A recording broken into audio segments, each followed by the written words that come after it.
키키캬캬님의 마지막 미더비였던 어제는 BGM도 달라져서 너무 인상 깊었다. 오기도 기대된다. 키키캬캬님. 오기를 마칠 때쯤이면 6기 연장 신청을 받겠지? 그럼 나는 10월 중순쯤 어떤 모습으로 서 있을지 궁금하다. 내가 힘들어하는 뜨거운 여름을 보내고 나면 어떤 내가 거기서 서 있을지 궁금하다. 6기 연장 신청을 할 때에는 나도 내가 누구를 추천했는지를 고백해 봐야겠다. 내 마음을 표현하는 일이 아직도 이렇게 힘들다.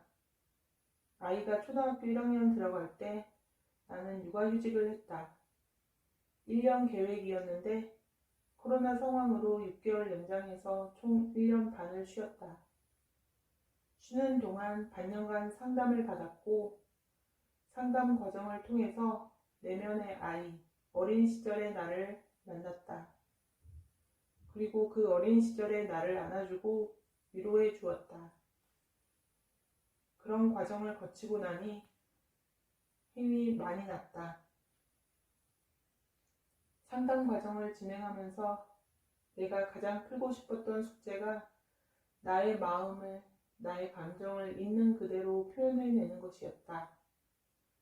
그런데 나는 반년 동안 상담을 진행하면서 그 과정을 충분히 이해했고 연습했고 가능할 것이라고 생각했다.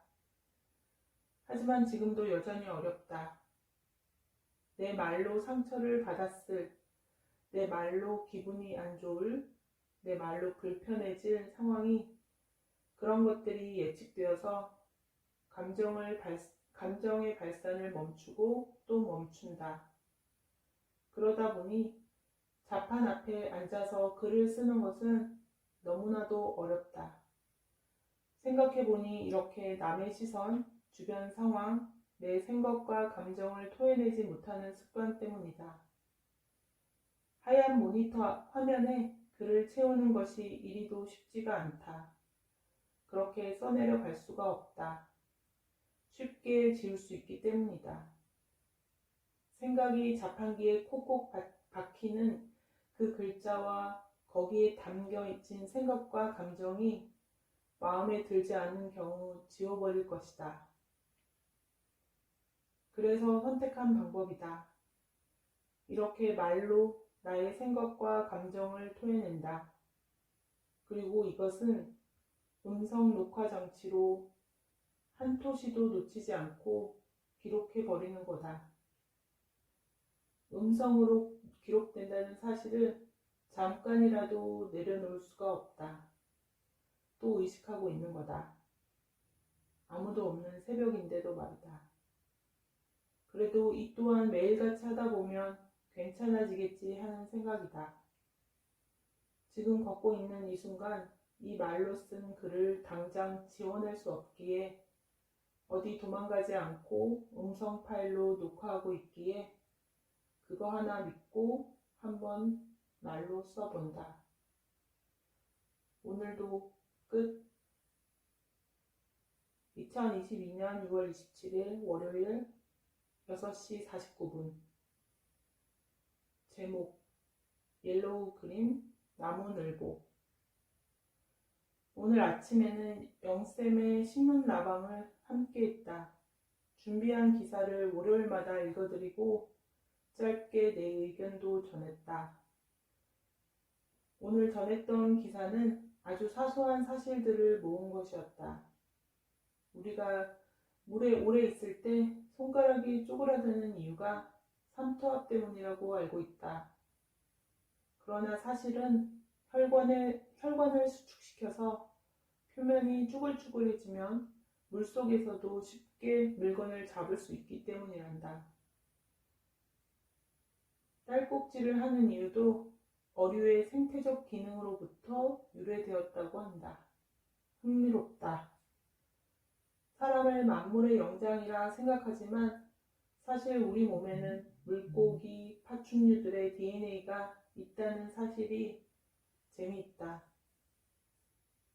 지난 주말 특별히 먼 곳을 여행하지 않고 밀린 집안일을 했다. 매주 일요일 1시에는 은비아님의 미덕에 참석했다. 이번 미덕도 숙제가 있었지만 깜빡했다. 사실은 하기 싫어 미뤘다는 게 맞는 표현이다. 살짝 고민이 들었지만 너무 많은 생각을 내려놓고 쓱 그리기 시작했다. 이번 미덕의 색깔은 옐로우 그린이었다. 옐로우 그린? 최근 내 이품이 몸통색도 옐로우 그린색이다. 슈렉이 떠올랐다. 사실 피오나를 그리고 싶었다. 피오나를 잘 그릴 자신이 없었다. 그래서 슈렉 상반신을 그렸다. 후덕한 웃음이 나도 마음에 들었다. 미덕에서 내 그림이 소개되었을 때 다른 사람의 칭찬도 인상 깊었다. 잘 그렸다고 칭찬해 주시는데 고마웠다. 아주 예전의 나라면 그 칭찬을 있는 그대로 받아들이지 못했을 것이다. 하지만 점차 있는 그대로를 보기, 있는 그대로를 받아들이기 연습 중이기에 그들의 칭찬도 감사히 받기로 했다. 이번 미덕에서 가장 많은 작품을 제출한 분이 엔지니님이시다. 그 중에서도 이번 주 내 미덕의 숙제이기도 한 나무늘보 그림도 함께 제출하셨다. 은비아님 미덕에 참석한 많은 분들이 함께 감상할 수 있었다. 그림을 본 순간 숨이 멎을 뻔했다. 너무 마음에 들었다. 그 그림은 그대로 그림책 표지로 만들면 좋을 것 같았다. 다음 작품은 그림책으로 도전해보고 싶다. 진순큐와 나무늘보에 이루어지지 않는 사랑. 너무 뻔한 제목이긴 하다. 그러긴 한데 늘보라는 동물이 매우 흥미로운 동물이다. 그 느림의 미학을 인간인 내가 배우고 싶을 정도이다. 이번 주 미덕 준비를 채 마치지 못한 상태이다. 어제 오후에는 아들과 함께 도서관을 찾았다.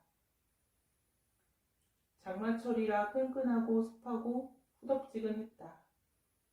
하지만 도서관은 시원하고 쾌적했다. 어린이 자료실은 사람이 많았다. 2층 성인 자료실에서 푹신한 소파에 자리를 잡고 앉았다. 이제 아들도 제법 혼자서 책을 찾을 수 있다. 책 읽는 재미에 푹 빠졌다. 지난 토요일 안과를 다녀왔는데 아들의 시력이 좋지 않다. 최근에 패드로 유튜브 영상을 많이 본 것도 책을 많이 읽은 것도 영향이 있을 것 같다고 말한다. 아들이 기특하다. 본인 스스로를 들여다보고 그 원인을 알아차리고 그것을 엄마인 나에게 전달해 주는 것은 기특한 일이다. 어찌되었건 나를 닮아서 눈이 좋았으면 했던 바람이 있었는데 그러지 못함도 받아들인다. 눈이 나쁘다고 살면서 큰 마이너스는 아니겠지. 눈이 좋다고 살면서 큰 이득을 보고 살았었나? 안경 없이 살 수 있었던 것은 참 감사한 일이다. 어제 아들과 도서관을 찾았고 거기서 나무늘보 책을 2권 발견했다. 2권 모두 담고 있는 내용이 너무 좋았다. 내가 미덕의 자료로 사용하고 싶었다. 책을 그대로 가져다 사용할 수는 없다. 작가에게 연락해봐도 소용이 없겠지? 출판사로 물어봐도 당연히 안 된다고 하겠지? 글 일부만 전달할 수 있을 것 같긴 한데 책 속에 담겨진 이미지도 함께 전달하고 싶은 마음이다. 글 속에 담긴 의미를 내가 손수 그릴 수 없다니 안타깝다.